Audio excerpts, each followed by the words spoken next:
nosso bloco Bem-Estar, iremos falar com o Dr. Nathaniel Wilniski sobre a obesidade.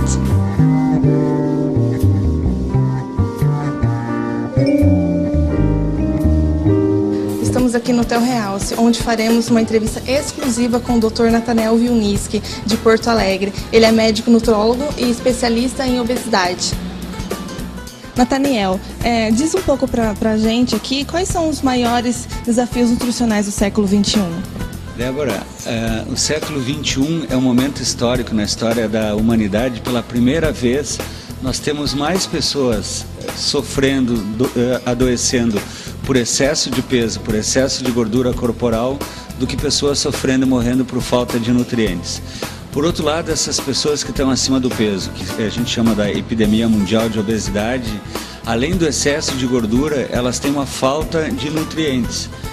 Cálcio, vitaminas, minerais, ômega 3, fibras.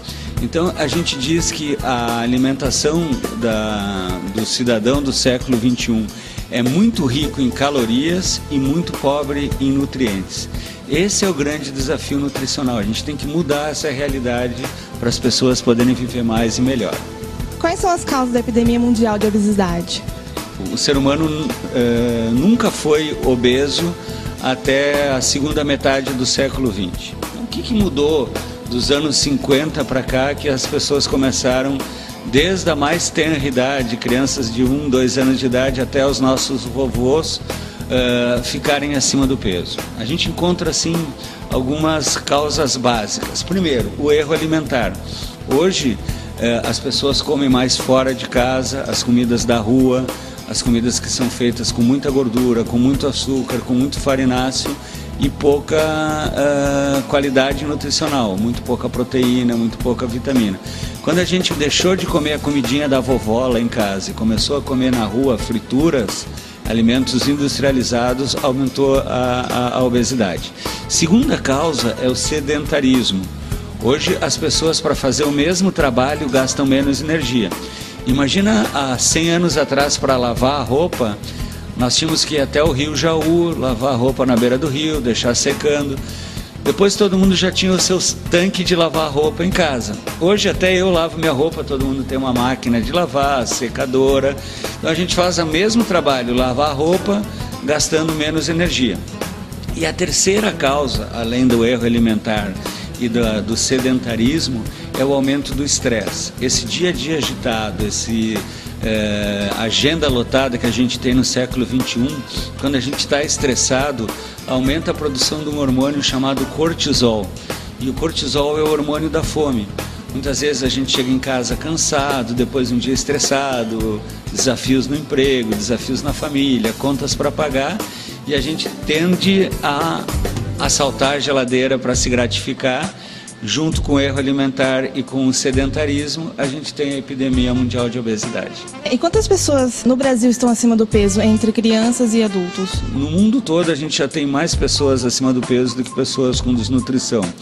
O Brasil se encontra na média dos países, onde a gente tem, segundo os dados do IBGE hoje, muito perto de 50% dos brasileiros adultos acima do peso saudável. Homens em torno de 50%, mulheres em torno de 48%. Sendo que desses 50%, 20, 22% são clinicamente obesos, ou seja, têm um índice de massa corporal acima de 30%. Então eu costumo dizer que de cada 10 brasileiros, 5 estão acima do peso e os outros 5 precisam do estilo de vida saudável para não ficar acima do peso também. Nas crianças, a situação não é muito diferente. Os estudos mais recentes nas escolas falam que 33%, em torno de 1/3 das crianças brasileiras estão acima do peso saudável, e das crianças que estão acima do peso, metade já estão obesas, quer dizer, já tem a doença da obesidade. Alguns países, como os Estados Unidos, a gente já tem mais de 60% da população acima do peso, e nas crianças quase 50% das crianças acima do peso. O senhor escreveu um livro também, né, sobre a obesidade infantil, que é este livro aqui. Então fala um pouquinho sobre esse livro para nós. Para os adultos, a gente tem excelentes ferramentas de controlar o peso. A gente vai falar um pouquinho sobre algumas estratégias.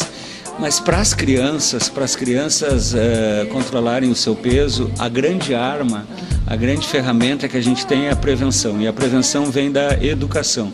Então a minha ideia quando eu escrevi esse livro, Obesidade Infantil, um guia prático, é servir como uma orientação para pais, professores, familiares de crianças que estão acima do peso ou que não querem desenvolver obesidade, com a ferramenta moderna do século XXI, da ciência da nutrição, evitar ou ajudar essas crianças que já estão acima do peso. Essa é a minha ideia. O livro está disponível nas boas casas do ramo, editora EPUB, Obesidade Infantil, um guia prático, você pode encomendar. E para mim vai ser uma honra dividir esse conhecimento com os seus telespectadores também. Doutor, comenta pra gente como é viver mais e melhor. Maravilha a sua pergunta, porque para viver mais e melhor, a gente pensa muito no corpo.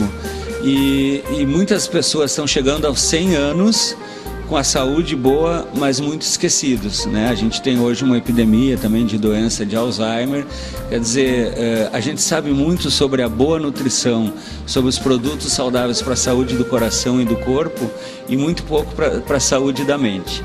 E nós da ciência da nutrição hoje estamos muito preocupados em manter o nosso cérebro funcionando bem até os 100 anos de idade ou mais. E para isso tem 4 segredos. O primeiro segredo para se ter uma boa memória é exatamente ter uma boa alimentação. Os alimentos saudáveis, os suplementos e complementos nutricionais saudáveis. O segundo gigante para ter uma boa memória é praticar atividade física. Quando eu aumento minha frequência cardíaca, eu aumento o fluxo de sangue que vai para o meu cérebro, ele oxigena mais e ele funciona melhor. O terceiro gigante da boa memória é combater o estresse. O estresse é o grande inimigo da gente gravar acontecimentos. Então, assim, procurar ter atividades relaxantes, procurar controlar o estresse, procurar ter uma vida familiar, uma vida financeira tranquila. E o quarto gigante da boa memória é a atividade cerebral. Assim como eu posso criar músculo nas pernas, nos braços, eu também posso criar músculo no cérebro praticando boas leituras, assistindo bons programas na televisão, fazendo palavras cruzadas, passatempos como o Sudoku e convivendo com os amigos, tendo conversas interessantes. Essas são as 4 recomendações para uma pessoa ter uma boa memória. O senhor é membro do Conselho Nutricional da Herbalife. Fala um pouquinho mais sobre essa nutrição, esse suplemento. A Herbalife é uma empresa com sede nos Estados Unidos e é uma gigante do mundo da nutrição. Ela está presente em 78 países e procura desenvolver a excelência na ciência de nutrição. Juntamente comigo, no Conselho da Herbalife, trabalham cientistas ganhadores do Prêmio Nobel de Medicina, como o Dr. Luigi Narro, Dr. David Rieber e uma série de outros médicos em mais de 20 países, onde a gente desenvolve uma linha de produtos que é focado para o peso saudável e para a boa nutrição. Então, sempre destacando que os bons alimentos, que a atividade física é importante, junto com isso, o shake, as fibras, as vitaminas, o ômega 3, o chá, faz parte de um programa para as pessoas viverem mais e com mais saúde. A grande missão da Herbalife é causar uma mudança na vida das pessoas através dos seus produtos, através da sua oportunidade de negócio, permitindo que as pessoas vivam com mais saúde, com melhor nutrição e com uma melhor qualidade de vida. Então ficamos por aqui hoje. Você já tomou seu shake? Obrigada, viu, doutor? Agradeço, uma honra ter você aqui no nosso programa exclusivo. Muito obrigada. Eu que agradeço, para mim foi uma honra falar com os teus telespectadores. Obrigado.